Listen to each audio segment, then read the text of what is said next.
Baik, saya mulai dari slide yang ini aja biar.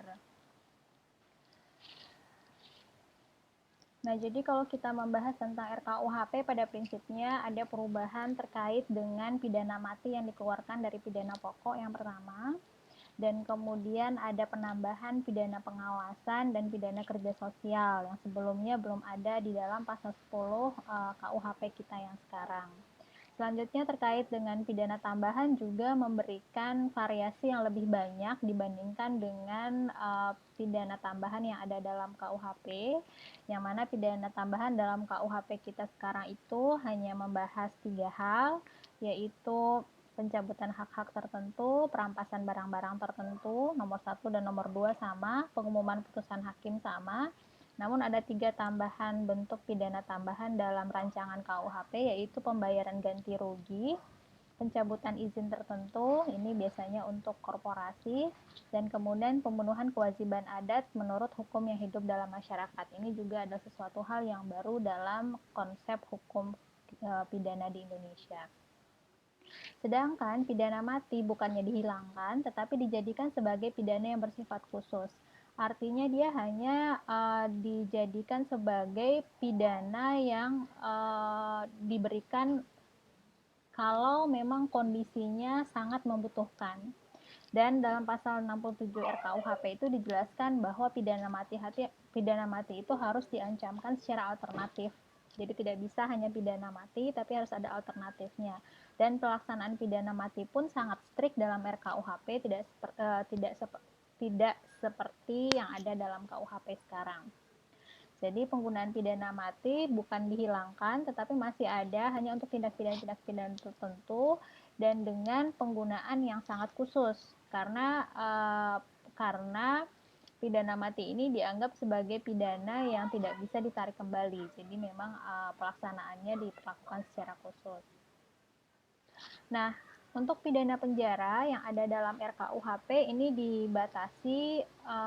dibatasi penggunaannya. Jadi pidana penjara itu bukan lagi menjadi favoritnya hukum pidana. Kalau kita lihat dalam hukum pidana di Indonesia saat ini, semua sanksi pidana itu pasti ada penjaranya. Nah, dalam konteks RKUHP mencoba untuk melakukan perubahan mindset dari hukum pidana yang hanya berupa penjara menjadi sanksi-sanksi lain yang tadi yang lebih bervariatif sebagaimana diatur dalam pidana pokok dan pidana tambahan. Dan untuk pidana penjara dijelaskan sedapat mungkin tidak dijatuhkan jika terdakwanya berusia 18 tahun atau di atas 75 tahun, di bawah 18 tahun atau di atas 75 tahun, dan terdakwa baru pertama kali melakukan tindak pidana, kerugian dan penderitaan korban tidak terlalu besar, kemudian terdakwa telah membayar ganti rugi kepada korban, yang mana ini sebelumnya tidak pernah diatur dalam hukum pidana Indonesia. Kemudian terdakwa tidak menyadari bahwa tindak pidana yang dilakukan akan menimbulkan kerugian yang besar.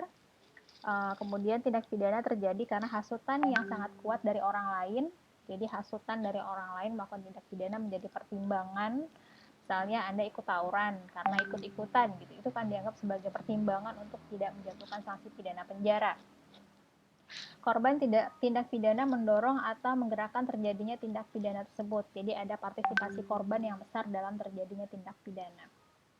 Selanjutnya dijelaskan juga alasan-alasan lain untuk tidak menjatuhkan sanksi pidana kepada seorang terpidana, yaitu kepribadian dan perilaku terdakwa meyakinkan bahwa ia tidak akan melakukan tindak pidana yang lain. Kemudian pidana penjara akan menimbulkan penderitaan yang besar bagi terdakwa atau keluarganya. Misalnya dia ada tulang punggung keluarga dan punya tanggungan yang besar. Kemudian pembinaan di luar lembaga pemasyarakatan diperkirakan akan berhasil untuk diri terdakwa, jadi nggak mesti di penjara pembinaannya. Kemudian tindak pidana terjadi di kalangan keluarga dan tindak pidana terjadi karena kealfaan.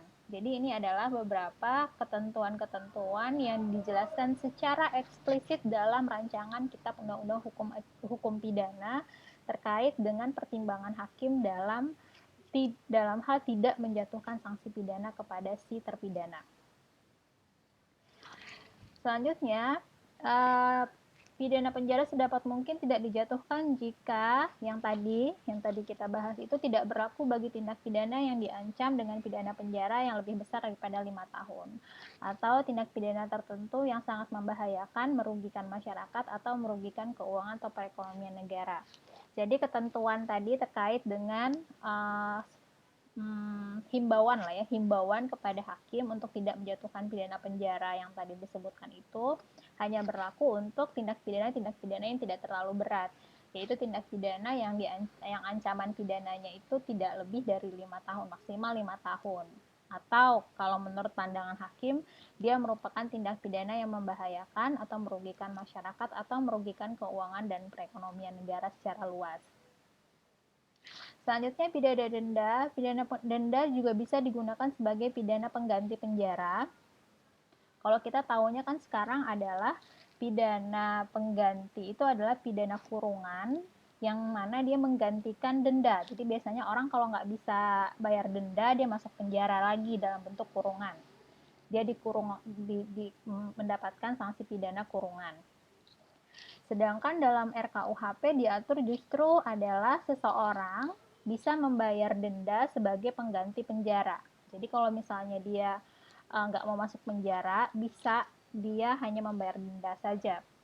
Itu ditentukan dengan ketentuan adalah untuk tindak pidana yang ancaman pidana penjaranya di bawah 5 tahun dan tindak pidananya atau tindak pidananya itu tanpa korban, atau dia korbannya tidak mempermasalahkan, atau dia bukanlah pengulangan tindak pidana, atau dia pertama kali melakukan tindak pidana. Jadi dimungkinkan penjaranya diganti dengan bayar denda. Selanjutnya, bentuk yang keempat dari pidana pokok dalam RKUHP adalah pidana pengawasan. Ini adalah bentuk pidana yang baru diperkenalkan dalam rancangan KUHP yang sebelumnya belum ada dalam KUHP kita. Yang mana probation orders ini juga hanya dapat dijatuhkan terhadap tindak pidana yang ancamannya di bawah 5 tahun. Dan dijatuhkan paling lama 3 tahun. Jadi seseorang itu boleh diberikan sanksi pidana pengawasan selama maksimal 3 tahun. Selanjutnya, syarat penetapan pidana pengawasan menurut pasal 76 RKUHP adalah terpidana tidak akan melakukan tindak pidana kembali. Terpidana dalam waktu tertentu yang lebih pendek dari masa pidana pengawasan harus mengganti seluruh atau sebagian kerugian yang timbul akibat tindak pidana yang dilakukan, dan terpidana harus melakukan perbuatan atau tidak melakukan perbuatan tertentu tanpa mengurangi kemerdekaan beragama dan kemerdekaan berpolitik. Jadi dalam melakukan menjatuhkan sanksi pengawasan bisa juga dijatuhkan sanksi lain berupa melakukan sesuatu yang tidak menghilangkan kemerdekaan beragama atau berpolitik. Misalnya dia sambil disuruh ikut pesantren misalnya, atau dia disuruh ikut pelatihan misalnya. Jadi itu adalah perbuatan yang mesti dilakukan selama masa pengawasan, for example. Kemudian pelaksanaan pidana pengawasan sebagaimana diatur pasal 76 ayat 5 dan 6 RKUHP dilakukan oleh jaksa. Jadi pihak yang melakukan pengawasan dalam pidana pengawasan ini adalah jaksa, sebagaimana dia adalah eksekutor dalam putusan hakim, yang mana secara lapangannya itu ada seorang pembimbing yang dilakukan oleh pembimbing kemasyarakatan yang ditunjuk untuk memberikan pembimbingan terhadap orang yang sedang dalam pengawasan. Dan jaksa dengan pertimbangan pembimbing kemasyarakatan tersebut dapat mengusulkan kepada hakim untuk memperpanjang atau mengurangi masa pengawasan yang sudah ditetapkan. Nah, selanjutnya untuk denda. Denda ini berbeda dengan denda dalam hukum pidana kita saat ini, yang mana denda itu biasanya dijelaskan minimal misalnya 200 juta, maksimal 5 miliar misalnya. Nah, kalau dalam RKUHP, denda itu dikategorikan dalam 8 kategori. Jadi nanti akan disebutkan dia akan dipidana dengan pidana kategori berapa gitu. Nanti range-nya itulah yang ditentukan oleh hakim berdasarkan kategori pidananya. Hal ini tujuannya untuk mengurangi disparitas sanksi pidana yang dijatuhkan oleh hakim. Karena kalau range-nya terlalu besar, tentunya disparitasnya juga besar. Kalau misalnya dalam pasalnya tersebut dibunyikan kategori berapanya, maka range-nya hanya dalam kategori tersebut. Nah, kalau kita lihat di pasal 79 RKUHP itu pidana denda itu dikategorikan menjadi 8 kategori. Yang pertama itu kategori 1 juta rupiah, kategori 2 itu 10 juta, kategori 3 itu 50 juta, kategori 4 200 juta, kategori 5 500 juta, kategori 6 2 miliar, kategori 7 5 miliar, dan kategori 8 itu 50 miliar.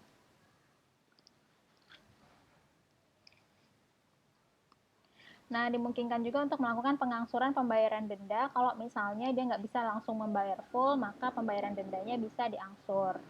Kayak cicil mobil, kira-kira kayak gitulah. Nah, terus pidana kerja sosial. Pidana kerja sosial ini juga adalah bentuk pidana yang baru diperkenalkan dalam RKUHP, yang mana tujuannya adalah untuk memberikan sanksi, pertama sanksi sosial juga, dan juga penjaraan kepada si pelaku, dan juga memberikan manfaat kepada masyarakat secara langsung. Community service ini juga untuk tindak pidana yang ancamannya di bawah 5 tahun, dan hakim menjatuhkan pidana penjara tidak lebih dari 6 bulan atau pidana denda tidak lebih dari kategori 1 untuk ketentuan substantifnya. Dijatuhkan paling singkat 8 jam kali dan maksimal 240 jam. Dapat diangsur dalam waktu maksimal 6 bulan dengan memperhatikan kegiatan terpidana dalam menjalankan mata pencahariannya dan atau kegiatan lain yang bermanfaat. Jadi misalnya kalau Anda terbukti melakukan suatu tindak pidana dan Anda memenuhi persyaratan untuk mendapatkan sanksinya, misalnya kerja sosial, bisa aja tugasnya adalah menyapu jalan kampus setiap hari 1 jam. Nanti berapa jamnya itu tergantung pada putusan pidananya. Selanjutnya pidana tambahan menurut RKUHP, pencabutan hak-hak tertentu, perampasan barang-barang tertentu, atau penagihan, pengumuman putusan hakim, pembayaran ganti rugi, pencabutan izin tertentu untuk korporasi, dan pemenuhan kewajiban adat atau menurut hukum yang hidup dalam masyarakat. Nah, pasal 107 menjelaskan bahwa bersama dengan pidana pokok atau tindakan, penjatuhan pidana tambahan itu dimungkinkan satu jenis atau lebih. Jadi pidana tambahan itu tidak mesti bisa dijatuhkan tanpa pidana pokok dan bisa dijatuhkan beberapa jenis pidana tambahannya. Jadi nggak seperti sekarang. Kalau sekarang pidana tambahan itu mesti bersama dengan pidana pokok. Kalau sekarang pidana tambahan bisa berdiri sendiri.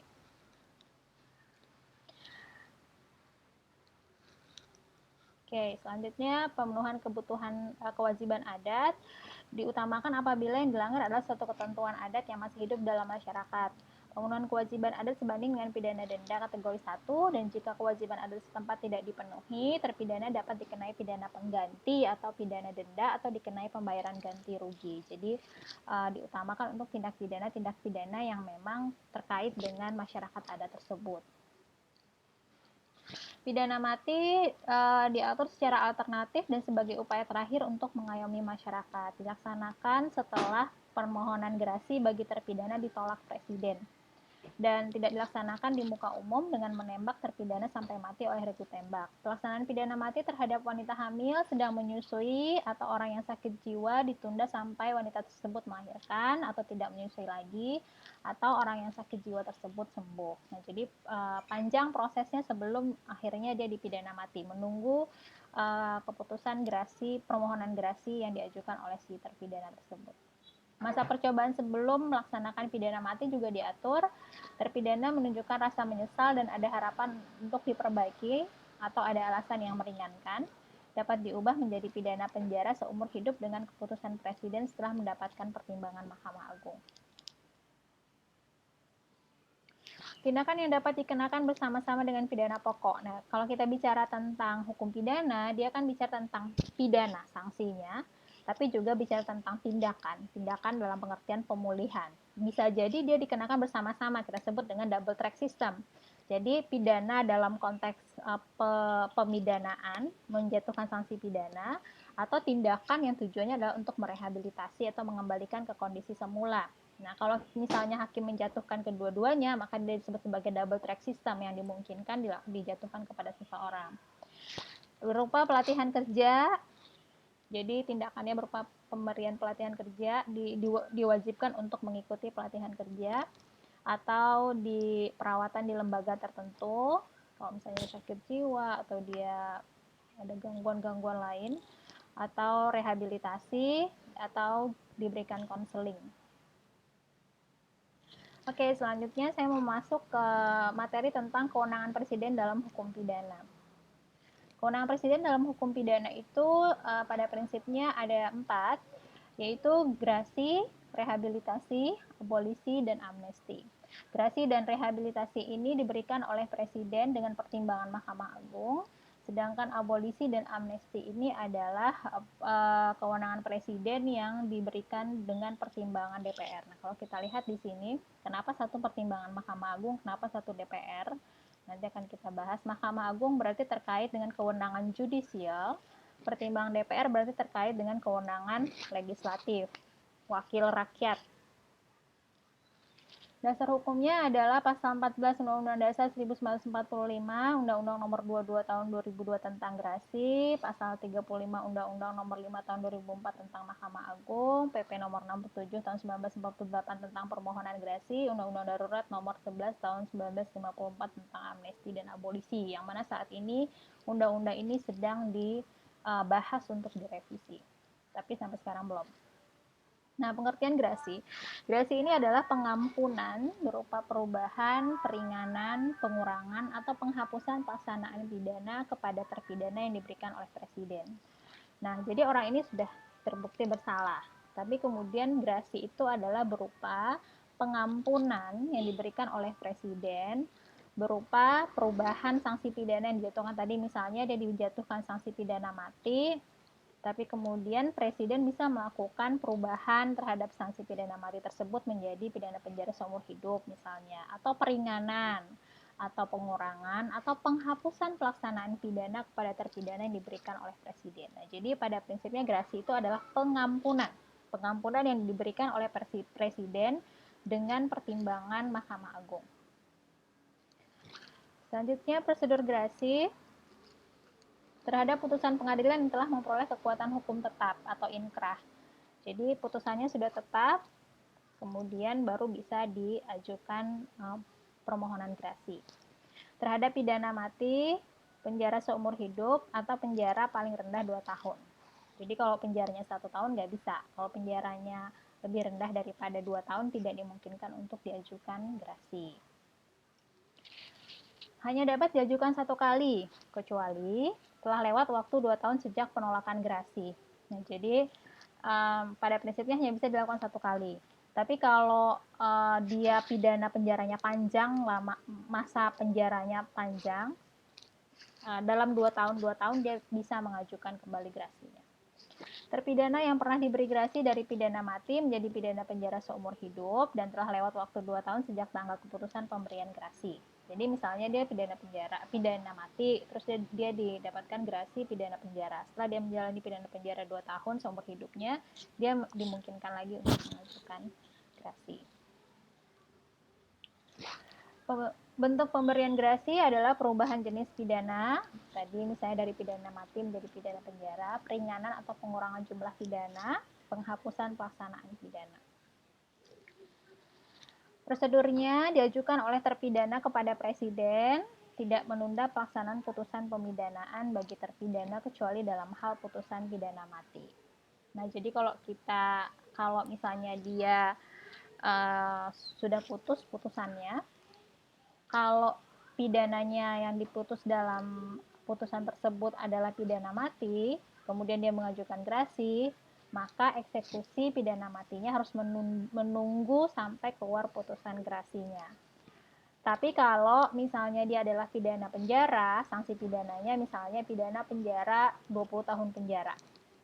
Kemudian eksekusinya at the moment putusan tersebut inkrah, penjaranya langsung dieksekusi, walaupun si terpidana mengajukan grasi. Jadi pada prinsipnya prosedur grasi itu tidak menunda eksekusi putusan pidana kecuali untuk pidana mati. Hak mengajukan grasi diatur pada pasal 5 Undang-Undang Grasi, diberitahukan kepada terpidana oleh hakim atau hakim ketua sidang yang memutus perkara pada tingkat pertama, dapat diajukan oleh keluarga terpidana dengan persetujuan terpidana, Dalam hal terpidana dijatuhi pidana mati, permohonan gerasi dapat diajukan oleh keluarga terpidana tanpa persetujuan terpidana.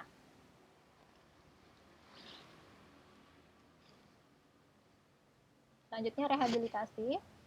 Rehabilitasi ini diatur pada pasal 1 ayat 23 KUHP yang mana disebutkan hak seseorang untuk mendapatkan pemulihan haknya diberikan pada tingkat penyidikan, penuntutan, atau peradilan karena ditangkap atau ditahan atau dituntut ataupun diadili tanpa alasan yang berdasarkan undang-undang atau karena kekeliruan mengenai orangnya atau hukum yang diterapkan tidak sesuai dengan undang-undang. Alasan-alasan ini yang memungkinkan untuk dimintakan rehabilitasi, pengembalian nama baiknya terkait dengan salah tangkap kah misalnya, atau penerapan hukum yang salah dan segala macam. Selanjutnya, nah tadi kalau gerasi dan rehabilitasi adalah keputusan presiden yang dimintakan pertimbangan dari Mahkamah Agung. Selanjutnya ada amnesti dan abolisi. Amnesti dan abolisi ini adalah keputusan presiden yang persetujuannya dikaitkan dengan pertimbangan dari DPR. Diatur dalam Undang-Undang Nomor 11 Tahun 1954 tentang amnesti dan abolisi. Amnesti itu adalah pernyataan umum yang diterbitkan melalui atau dengan undang-undang tentang pencabutan semua akibat dari pemidanaan. Sedangkan abolisi adalah hak untuk menghapuskan seluruh akibat penjatuhan putusan pengadilan atau menghapuskan tuntutan pidana kepada seseorang terpidana dan menghentikan putusan-putusan apabila telah dijalankan. Jadi pada prinsipnya amnesti itu pencabutan semua akibat dari pemidanaan, sedangkan abolisi itu bisa menghapuskan tuntutan pidana kepada seseorang. Jadi itu terkait dengan penuntutan, yang satu terkait dengan pemidanaannya. Terus pasal 4 Undang-Undang Nomor 11 Tahun 1954 menjelaskan dengan pemberian amnesti semua akibat hukum pidana terhadap orang-orang yang diberikan amnesti akan dihapuskan. Dan sedangkan untuk pemberian abolisi, penuntutan terhadap orang-orang yang diberikan abolisi itu ditiadakan. Jadi dihentikan dan penuntutannya itu ditiadakan. Jadi pokoknya kalau amnesti itu terkait dengan penghapusan akibat pidana, jadi terkait dengan pidananya. Sedangkan kalau abolisi itu terkait dengan abolish, penghapusan penuntutan. Kalau amnesti terkait dengan penghapusan pidananya, akibat pidananya. Oke, itu materi kita tentang apa ini namanya? Tentang kewenangan presiden dalam hukum pidana. Sampai di sini ada yang mau ditanyakan terkait dengan materi perkuliahan kita dari awal sampai akhir sebelum UAS? Ini gimana kok saya bisa balik sini sih? Izin bertanya, Bu. Yodipka. Oke, Yodipka. Tadi mengenai kewenangan dari presiden kan ada 4 nih, Bu. Gerasi, rehabilitasi, abolisi, dan amnesti. Nah, Bu, yang ingin saya tanyakan itu perbedaan antara abolisi dan amnesti ini saya masih ambigus, agak kurang mengerti, Bu. Mungkin bisa dijelaskan, Bu. Terima kasih, Bu. Abolisi dan amnesti. Kalau amnesti itu terkait dengan pernyataan umum yang diterbitkan melalui undang-undang atau penetapan presiden untuk mencabut semua akibat dari pemidanaan. Jadi orang itu sudah dipidana. Orangnya sudah dipidana, kemudian dia dicabut, jadi dicabut pemidanaannya, dihapuskan pemidanaannya dengan pertimbangan dari DPR. Sedangkan kalau abolisi itu terkait dengan penuntutannya. Jadi proses penuntutan seseorang itu bisa dihentikan atau dihapus seluruhnya oleh presiden. Kalau kita dalam hal, kalau jaksa kan juga punya kewenangan untuk menghentikan penuntutan untuk kepentingan umum kan juga ada deponering namanya. Presiden juga punya abolisi namanya. Bisa dipahami nggak, Yodipka? Amnesti itu orangnya sudah dipidana, jadi kan prosesnya itu sudah selesai, sudah masuk penjara kalau dia misalnya masuk penjara, dan presiden bisa menghapuskan sanksi tersebut dan menghapuskan semua akibat-akibat yang muncul karena itu. Sedangkan kalau abolisi itu prosesnya belum selesai, prosesnya masih dalam proses penuntutan, masih di jaksa. Presiden dimungkinkan untuk menghentikan penuntutan itu, tapi dengan pertimbangan dari DPR. Gitu. Bisa dipahami nggak? Berarti bisa dikatakan ini nih kayak penghilangan tuntutan terhadap terdakwa, Bu ya. Kalau Tapi di abolisi, kewenangan dari presiden, Bu ya. Kalau abolisi terkait dengan penghentian penuntutan yang diberikan oleh presiden kepada seseorang demi kepentingan hukum, kepentingan umum biasanya, yang mana keputusan tersebut diberikan dengan pertimbangan dari DPR. Secara dalam hukum acara pidana kita juga sebenarnya Jaksa Agung memiliki kewenangan untuk menghentikan penuntutan untuk kepentingan umum yang kita sebut dengan deponering. Jadi it is not something big. Pada prinsipnya presiden memiliki kewenangan yang sama seperti Jaksa Agung. Presiden bahkan harus meminta pertimbangan dari DPR, kalau Jaksa Agung kan enggak justru. Gitu. Yudipka. Sudah cukup jelas? Kira-kira? Terima kasih, Bu. Oke, thank you juga buat pertanyaannya Yudipka. Ada lagi mungkin yang mau ditanyakan terkait dengan pidana dan pemidanaan yang sudah kita bahas dalam hukum penitensier dari awal sampai akhir? Baik, kita akan UAS itu tanggal hari Kamis minggu depan. Jadwalnya itu adalah jam 13 sampai jam 14.40. Kita ujiannya akan melalui iLearn seperti UTS.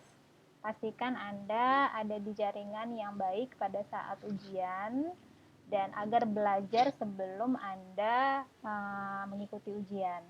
Karena kalau Anda belajarnya pada saat ujian pasti waktunya nggak akan cukup. Dan dari pelajaran UTS, belajar dari pengalaman UTS kemarin, Anda yang nilainya rendah itu adalah Anda yang tidak menyelesaikan soal karena kehabisan waktu. Kalau Anda bisa memanage waktu dengan baik, biasanya nilainya akan cukup baik. Dan waktu ini juga sangat berpengaruh dengan metode Anda mengerjakan iLearn. Kalau Anda mengerjakan iLearn-nya langsung di iLearn-nya, di online text-nya, dia akan tersubmit otomatis sebanyak yang Anda tulis. Tapi kalau Anda mengerjakannya di Word, Anda harus menyediakan waktu yang cukup untuk bisa memindahkannya ke iLearn. Karena kalau Anda nggak sempat memindahkan ke iLearn dan waktunya habis, Anda akan kosong jawabannya. Gitu. Jadi agar Anda juga bisa mempersiapkan dengan sebaik-baiknya. Dan saya mohon maaf kalau ada kekurangan selama perkuliahan ini. Saya tahu perkuliahan penitensier ini, saya juga semester tahun kemarin juga dapatnya jadwalnya di sore ini. Dan saya itu paling susah mencari jadwal di Jumat sore karena saya banyak kegiatannya di pasca itu S2 dan S3 itu adalah hari Jumat sore. Jadi memang akhirnya Anda agak teranaktirikan dari kuliah-kuliah yang lainnya. Saya mohon maaf. Tapi saya harap apa yang kita lakukan ini, tapi saya sudah sangat berusaha semaksimal mungkin untuk tetap bisa share bahan-bahan dan juga menyediakan waktu, walaupun di ujung-ujung waktu saya tetap mengusahakan semaksimal mungkin untuk bertemu dengan Anda. Dan saya harap apa yang dilakukan menjadi amal ibadah dan bermanfaat juga bagi Anda. Sukses untuk ujian UAS-nya agar bisa dipersiapkan dengan sebaik-baiknya, dan insya Allah kita bisa bertemu lagi di semester-semester depan. Mungkin saya tutup pertemuan kita hari ini dengan mengucapkan hamdalah. Bu, Ya, Yudhika. izin Bu, saya mungkin belum absen Bu ya. Tadi saya cek Island. Oh ya, ntar saya benerin ya. Oh iya Bu. Oke. Saya juga belum absen, Bu. Saya juga, Bu. Waduh, siapa itu? Saya juga, Bu Putri, Bu. Lagi Aldrin, Bu. Arinda, Bu. Kendala tinggal, Bu. Ntar dulu, saya ke iLearn dulu, nanti saya lupa. Coba bersuara yang belum. Lagi Aldrin, Bu. Putri Salsa, Arinda, Putri Wahyuningsih, Bu. Putri Wahyuningsih. Oke, sudah itu aja. Terima kasih, Bu. Terima kasih, Bu. Oke. Bu.